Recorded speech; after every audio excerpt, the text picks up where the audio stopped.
Hi there and welcome back to my channel. I'm sorry it's been a little while since I've shared a video with you, but today I'm back to share a video for a cauliflower cheese. The cauliflower cheese I'm going to make today is actually naturally gluten-free because I'm going to thicken the sauce with cornflour. I'd always say check the cornflour just in case, just to make sure that the pack you're going to use hasn't got any added ingredients in there, but cornflour itself should be naturally gluten-free. So I thought I'd kick off straight away. I hope this sort of view is all right for you. I hope it's clear enough. It's a bit of a trial for me from this angle, so we'll see how we go. So I've got some cauliflower already. I had to strip back the cauliflower I had. I'd left it a little bit long, so not quite as much as I wanted, but I've got a cauliflower there. I'm going to pop that on now to steam. I've washed it. I'm just going to pop that on to steam. So I'm going to pop that on there now. You can either steam or boil the cauliflower, whichever you prefer to do, but I prefer to steam it. I think it has better flavour. And with the cooking time of the cauliflower, you cook it to however you want, it to be. I sort of like it sort of not too hard, not too soft, it's sort of right in the middle, but you do whatever you prefer to do. So that's on and that's cooking. So now I'm just going to pop into the pan. I've got some milk, and I'm going to write all the quantities below. I have got a full recipe over my blog as well for a cauliflower cheese with smoked bacon, so you can have a look at that one as well. But this is just a basic cauliflower cheese I'm going to do today. But the beauty about this is this sauce, the basic cheese sauce I'm doing, you can use it for lots of other things. So you could use it for like a vegetable base and put all different vegetables in there to do your sauce, and then just add some more cooked veggies. You can use it from a macaroni cheese base. So I know if you're from the US, it's a mac cheese, isn't it? So use it for that. And also you can use it as an easy sauce as well for topping lasagna and things like that. So it's a really handy sauce to have. Obviously this one. So I'm just going to pour the milk in. That's a good start. Just spill it over the cooker. So that's going to go in, and I'm just going to pop that on to bring it to the boil. Okay, I've just realised actually I shouldn't have poured all that milk in there. I need to take a bit off. That's a really good start, isn't it? So I'm just going to bring a bit of that milk off there because I actually want to thicken a little bit that milk with the cornflour. So we'll just pop that back on there now. Okay, so into the little bit of milk, so I've kept that little bit there. It's just, probably about 4 or 5 tablespoons in there.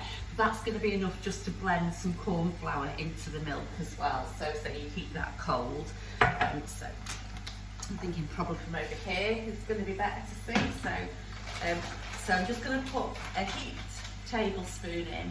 But as I say, I will bob the ingredients below a bit more. It wasn't quite heaped. Okay, so and then just give it a stir until it's smooth and you've got no lumps in it, and then you can just set that to one side, and then that'll be ready when the milk boils up, just to add into the boiling milk.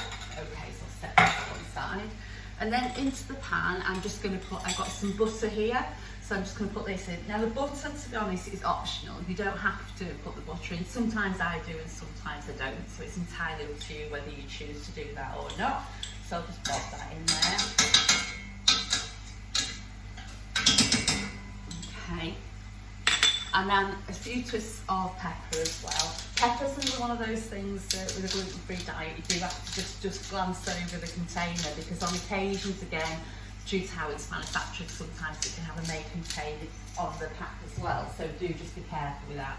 Actually, keep that out because I'm going to put some of that on top of the cauliflower cheese.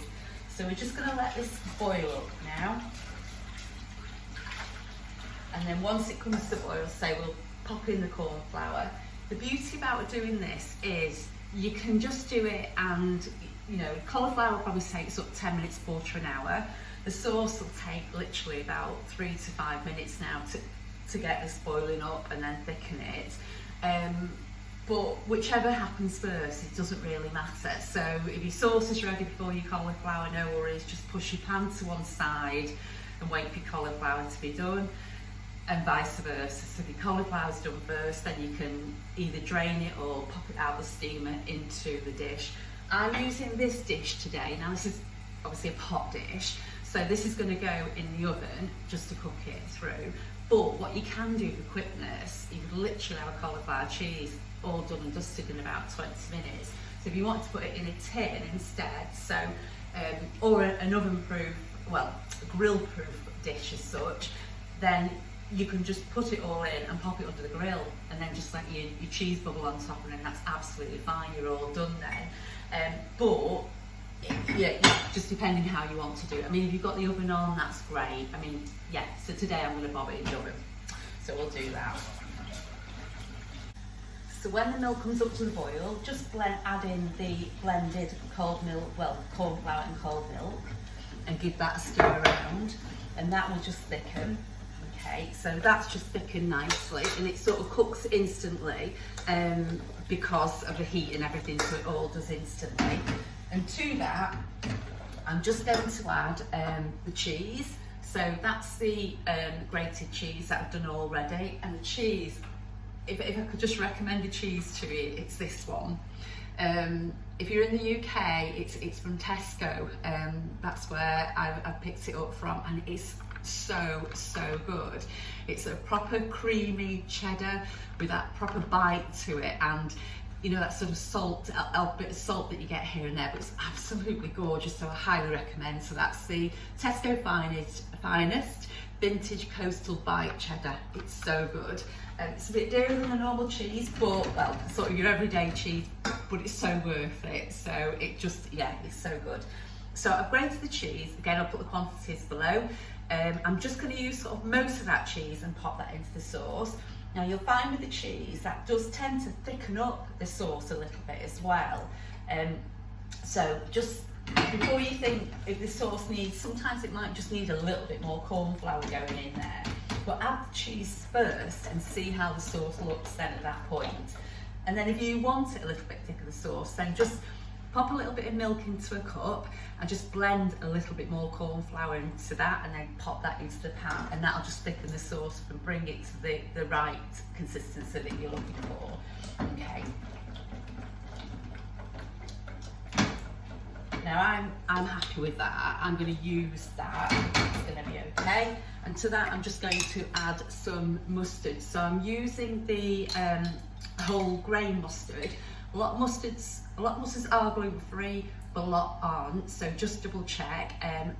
There's only a few in the UK, English mustards, that are gluten-free, and the ones that I've seen are at Marks and Spencer's, and I'm not sure about any others, so I won't start guessing. But mostly the Dijons and the whole grain mustards are mostly okay, but always double check just to make sure if, like me, you need a gluten-free diet. Okay, so I'm going to put a good teaspoon of that in. I switch and change what mustards I put in. Obviously I always use a gluten-free one, but I do switch and change a little bit with that as well. I'm just looking at that sauce, and I'm feeling I do want to add that little bit more thickness to that, so just bear with me, and I'm going to add a little bit more.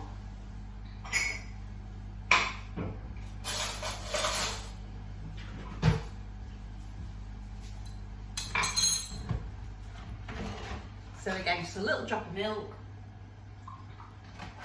and a touch more cornflour.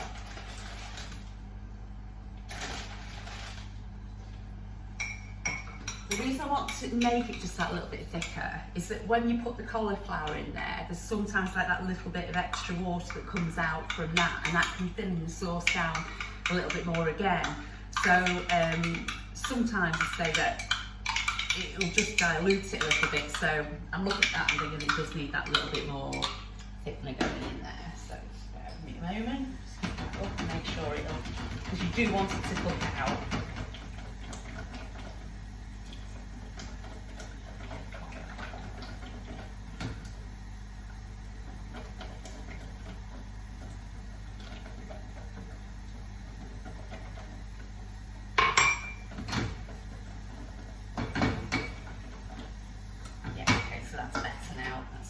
And then what I would say is taste it. Most of the time, because the cheddar's got, you know, such a lot of flavour in there, you don't generally need to add any salt, but just taste it and just double check and see what you think. So that for me is spot on, so that's okay. So say that's the texture. I don't know if you can see. I might just drop the camera down a little bit so you can just see. There you go.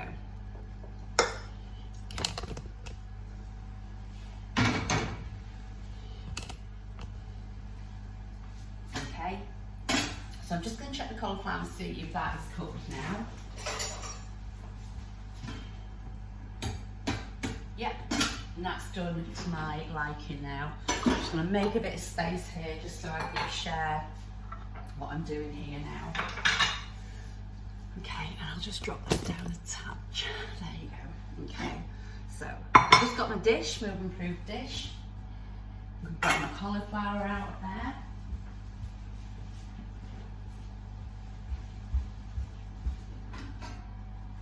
And then just tip that in there.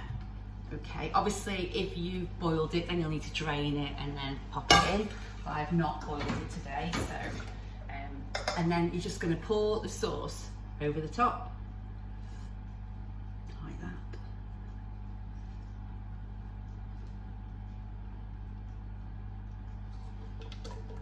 Okay. Whisk, by the way, is from Lakeland and it's a smasher one. It's got silicone at the end so it doesn't scratch the bottom of the pan, so it's a really good one. I like that. Okay, so that's that all done, and then I'm just going to pop some, I've got some sliced tomatoes ready there. I'll pop them on the top.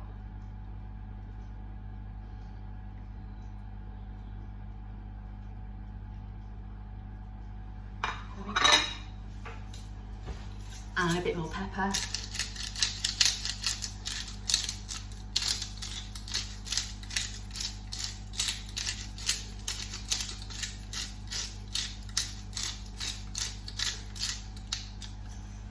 I've actually I forgot to put the cheese on top. Do you know, anyway, let me just do it. There we go. It doesn't matter if it's ideally to put the grated cheese first and then the tomatoes on top, but I'm getting carried away with myself. There we go. Yeah, that should have gone the other way around. Sorry about that bit. Okay, right, so that can go in the oven. What I would say is if you are going to make the cauliflower cheese in advance, then don't put your grated cheese on, allow it to cool a little bit, and then you can pop it in the fridge, and then when you're ready to pop it in the oven, then pop your grated cheese on and then into the oven. It's just that if you put your grated cheese on while it's warm and you don't bake it, you'll get it going all greasy and the cheese won't be at its best, so do it that way around. So I'm going to pop this in the oven and then I'll be back to show you what it looks like. Okay, so I'm just going to take the cauliflower cheese now out of the oven because it's all done and dusted. Now a quick check to make sure it's all done. So there we go, that's it all done and all nice to tuck into. It's perfect with some buttered bread or some baked potatoes, things like that, but whatever you prefer, or just as it is like that. So I'll just pop that on the side. So, okay, shut the oven door and grab that out. Okay. All right, so that's that all done and dusted. I hope you like the recipe. I'm going to put the full description below and a method below. I'll also put a link back to my site as well, to the blog with the recipe, the cauliflower cheese and smoky bacon on there for you to check out. And thanks as always for watching. I hope you found the video helpful. I hope you found it enjoyable, and I look forward to seeing you soon. Take care. Bye for now.